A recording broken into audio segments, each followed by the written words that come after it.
They're trying to implement cashless payment sa mga toll sa SLEX in particular. Ito talaga maganda kapag nagba-vlog tayo kasi marami tayong mga tropa, no? So ayan mga katodo, ang ating cold start.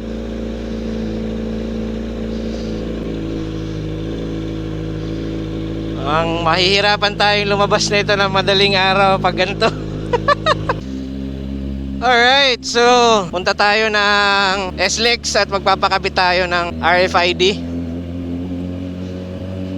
And at the same time, itong lakad natin, ititest din natin yung ating bagong biling enduro battery. Tignan talaga natin kung enduro siya. Alright, very quick ride. Chill ride lang ito mga katodo kasi mag-isa lang naman tayo.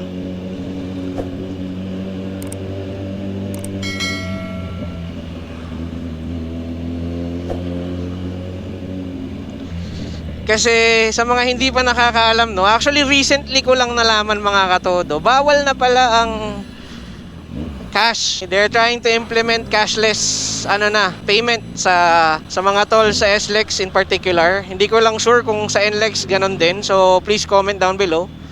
Magpapatry tayong magpakabit kung sakasakaling ganon din. Although bihira tayong magawi sa NLEX, pero mas maganda na rin na loaded na tayo ng dalawang RFIDs. So guys, sa mga hindi pa napapanood kung paano natin ito pinakabit, yung ating exhaust, vinlog natin yung ating biyahe. Unfortunately nga lang nung pauwi, nagtupak ang ating microphone. Hindi na natin na sinama yun.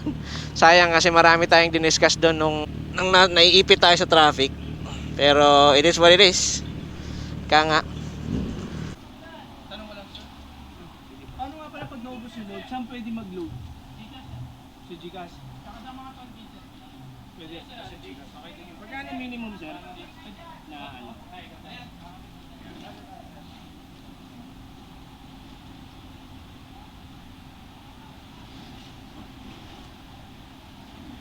300 na lang muna, sir.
Kaway!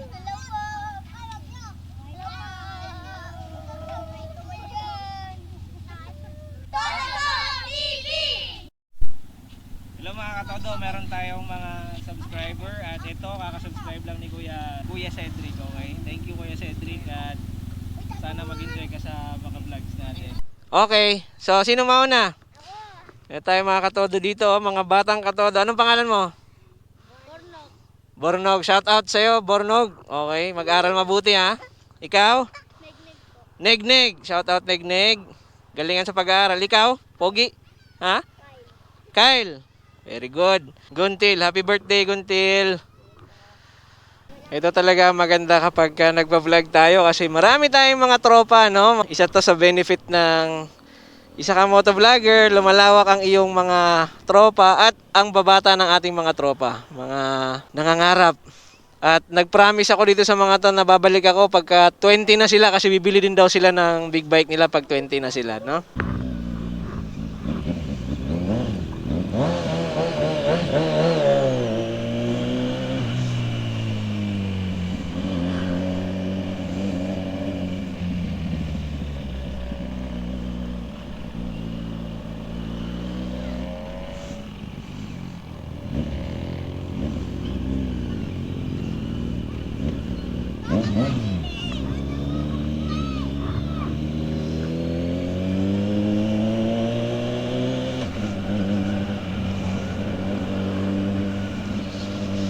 Alright guys, so dito na natin tatapusin ang ating vlog. Maraming salamat sa pagsama. Shout out sa ating mga bagong tropa kanina.